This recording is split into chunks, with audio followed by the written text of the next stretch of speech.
T'es pas un peu en avance pour carnaval là, Batringo? Bah, pourquoi tu dis ça? Non, parce que là, on dirait je trouve bricolo. Ah non, c'est juste pour me mettre en condition pour opérer les compteurs, c'est tout. Et bah, la connerie n'a décidément pas de limite. Hello to you YouTube, comment ça va? Dans la vidéo d'aujourd'hui, on s'attaque au démontage du compteur. On va essayer de le réaliser, je me suis pas mal documenté dessus. Ça va être chaud et sincèrement, je vous le dis tout de suite, si je vois que ça va pas le faire, je le confierai à quelqu'un parce que ce truc là, ça vaut une blinde. En fonction de comment ça se passe, on retirera également les autres compteurs. Allez, on perd pas de temps, on s'y met direct. Et pour ça, on va avoir besoin d'un petit tournevis plat. Avant de commencer, donc on va faire le tour de la pièce. On voit donc qu'elle a un bon poc à ce niveau-là. Retourner. Donc, je vais utiliser mon carré de mousse où il y a un trou pour éviter d'abîmer la tige.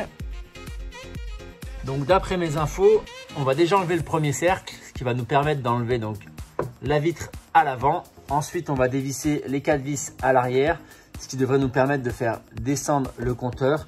Et le truc le plus difficile que j'ai vu, c'est l'aiguille. Si je vois que je peux tenter de le faire, je le ferai. Si je vois que c'est vraiment chaud et que je risque de tout casser, je pense que j'irai le confier à quelqu'un qui est son métier. Parce que pour rappel, moi je suis pas un professionnel, hein, loin de là. Hein. T'inquiète, hein, je crois que tout le monde est au courant. Hein. Afin de dessertir le cercle noir en métal, il faut faire des mouvements de torsion, de twist avec le petit tournevis sur tout le pourtour. Je refais le même procédé avec un tournevis un peu plus gros. Rien n'est difficile, c'est juste très long. Il faut bien prendre son temps afin de ne rien endommager.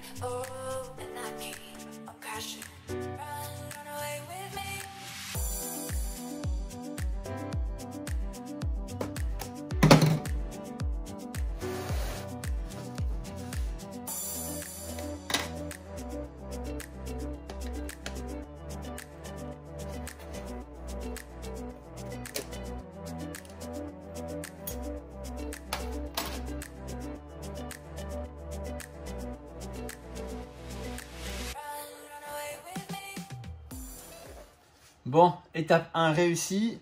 Ça a pris entre 10 et 15 minutes. Donc pour défaire le cercle, je pense que le fait qu'il a déjà été démonté m'a beaucoup aidé parce que tout n'était pas serré à fond. Il faut vraiment y aller tout doucement avec le tournevis plat extrêmement fin au début. Et après je suis passé donc au niveau 2. Je sais pas si on va bien voir, mais il faut juste soulever la petite collerette en métal ici qui est repliée pour éviter que le cercle y tombe. Donc il faut y aller tout doucement au début en le sortant, en faisant des petits mouvements.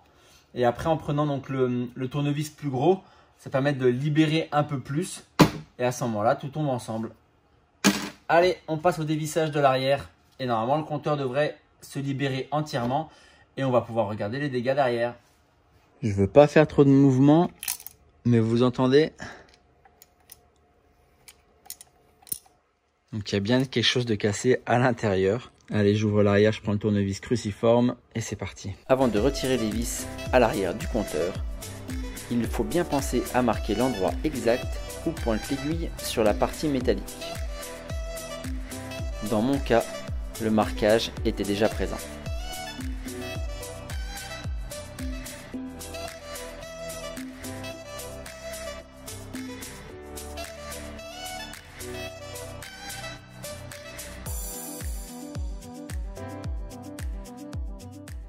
Voilà, il est démonté. Le bruit qu'on entendait, c'était une ampoule. L'un des anciens propriétaires a dû changer les ampoules et il a dû la faire tomber dedans parce que les 3 ampoules, elles sont là. Je sais pas ce qui t'est arrivé, Wendy, mais plus rien ne m'étonne avec toi. Donc, ça, poubelle. Et donc, ce qui nous intéresse, c'est cet engrenage-là, je pense. Voilà. On voit bien ici le focus. Il manque des dents. Donc ce qui peut pas entraîner l'engrenage qui se trouve là. Et du coup, ce qui nous permet d'avoir le kilométrage journalier. Le problème maintenant, c'est comment accéder à ces trous. On se posait aussi la question de savoir si c'était juste un rajout de compteur ou si c'était bien un fond de compteur complet. Et bien là, on a la réponse. C'est bien une plaque complète. Bon, bah, le seul moyen d'accéder à la roue, c'est de retirer l'aiguille. Et c'est là que la flippette commence. Au vu de comment tu te chies dessus, je vais aller te chercher un deuxième caleçon. Je retarde au maximum le démontage de l'aiguille. Je vous cache pas que si là je fais une boulette, ça va me coûter un max. Donc je commence par enlever le moteur qui entraîne les engrenages. Il est juste maintenu par une vis à tête plate. Une fois le moteur démonté, on voit qu'il y a encore un morceau qui est coincé à l'intérieur. C'est bien joli tout ça, hein, mais arrête de tourner autour du pot. Hein. Allez, je me lance. Pour cette opération, aucun outil n'est nécessaire. Juste le doigté d'un chirurgien suffit. Il faut faire basculer l'aiguille jusqu'à la butée de droite, puis l'amener jusqu'à 5 heures. Ensuite, je laisse l'aiguille retomber en direction du zéro. On voit qu'elle s'arrête proche du 30 km/h.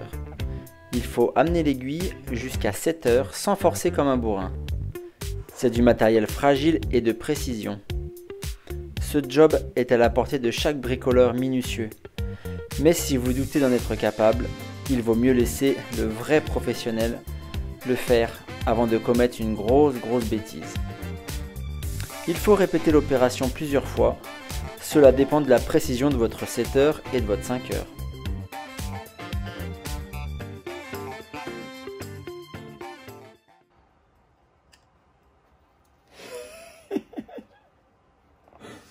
Yes! C'est bon, j'ai réussi. Bon, après 25 fois le tour, mais c'est bon.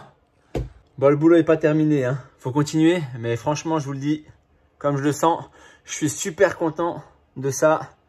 Parce que l'envoyer faire réparer, ça coûte pas excessivement cher, mais si je peux mettre cette dépense dans autre chose, franchement, c'est mieux. Bravo, Baltringo. Allez, tiens, ton caleçon, va te changer. A few moments later. Maintenant que l'étape de l'aiguille est terminée et que le caleçon propre est enfilé, je démonte les deux vis plates du fond de compteur aftermarket. Plus que 4 vis à retirer avant de pouvoir enfin accéder aux 3 pignons. On voit mieux maintenant le système de l'intérieur avec tous ces engrenages. Il va falloir donc changer celle-ci parce qu'il manque des dents. Mais avant de la changer, il va falloir enlever donc l'axe de l'engrenage du bas, puis celui-ci, puis le dernier en haut, afin de l'atteindre et de pouvoir commander la pièce chez je sais pas qui, peut-être Rose Passion. On verra qui le livre le plus vite. Donc pour sortir l'engrenage, ici, on va juste pousser l'axe. Hop. On le récupère ensuite de l'autre côté. Ah, définitivement, c'est pas le bon outil celui-là.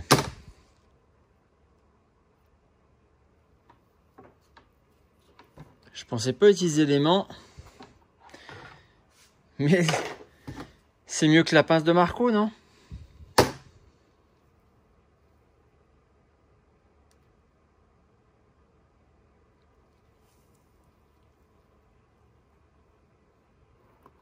On enlève maintenant les petits clips.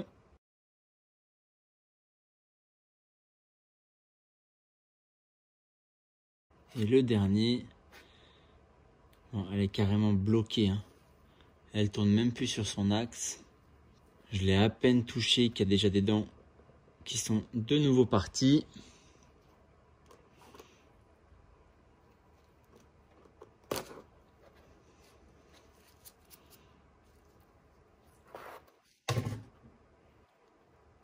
Wow.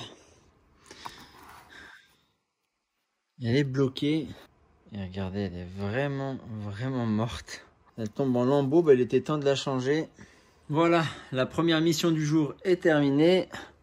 Donc le seul moyen de l'enlever, on aurait dit qu'elle était comme collée, comme si elle avait fusionné donc avec le compteur.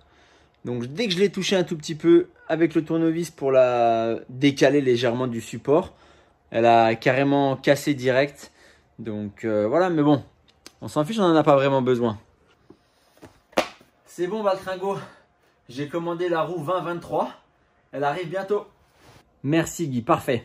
Malgré tout, je doute qu'on ait les pignons demain. Parce que la livraison, c'était 10 balles pour l'avoir sur une journée. Donc j'ai préféré faire la livraison tranquille.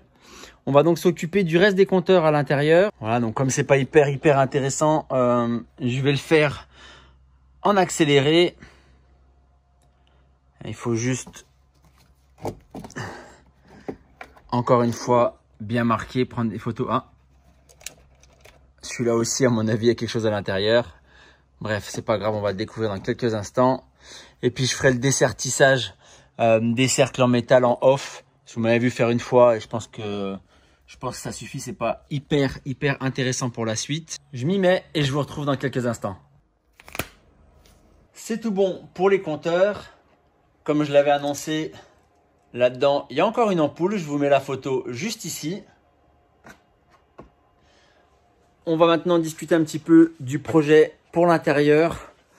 Du coup, pour le tableau de bord, le but c'était de retirer la partie où le support de compteur, je ne sais pas le nom exact.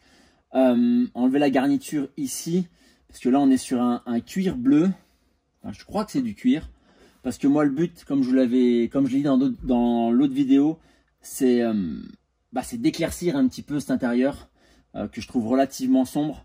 Donc là en fait je voudrais repeindre couleur carrosserie, mais à la fois ça m'embête d'abîmer le cuir ici. Alors peut-être la meilleure solution, et n'hésitez pas à me donner votre avis et des astuces en commentaire, ce serait de retirer cette partie là, de revendre la partie qui est en parfaite condition, et peut-être de commander cette partie là nue, je sais pas si ça se fait, ou de la commander en fibre et de la faire peindre couleur carrosserie, ce qui permettrait d'avoir un peu plus de lumière sur l'avant.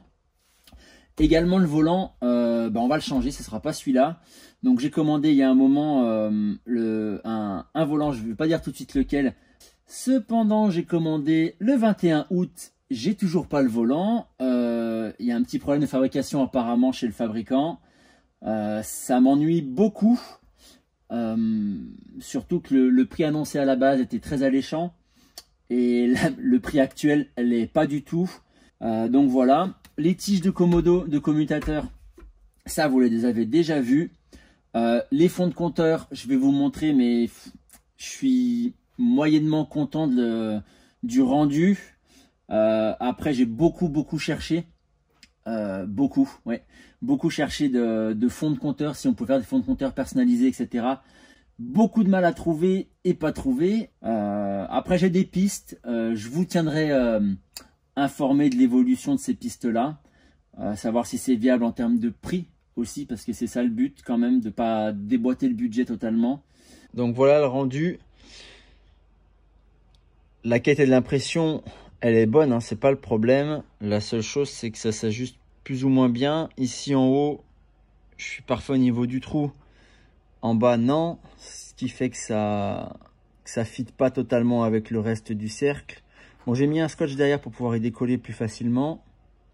Voilà, si j'aligne le trou du bas, évidemment, on retrouve le décalage en haut. Par contre, la taille du sticker, c'est nickel en termes de diamètre. Là, pareil, bon, on tombe quand même pas trop mal, on va pas se mentir. Mais bon, il y a le blanc tout autour. Voilà, je suis mitigé là-dessus. C'est là-dessus que se termine l'épisode d'aujourd'hui. Merci à vous donc de l'avoir regardé. Une nouvelle fois, j'espère que cette vidéo vous sera utile. Si toutefois vous avez besoin de changer donc les engrenages de votre compteur kilométrique, il y a encore pas mal de réflexions à faire pour l'intérieur de Wendy. Mais aujourd'hui, on a fait encore une fois un pas de plus vers le final de la transformation. Il n'y aura malheureusement pas d'épisode en début de semaine prochaine. J'ai certaines affaires qui ne sont pas très plaisantes à aller faire, mais il n'y a pas le choix, faut quand même y aller. Mais par contre, je ne vous oublie pas et on se retrouve dès vendredi prochain pour la suite de l'aventure. C'était Cyril, à plus. Ciao, bye bye.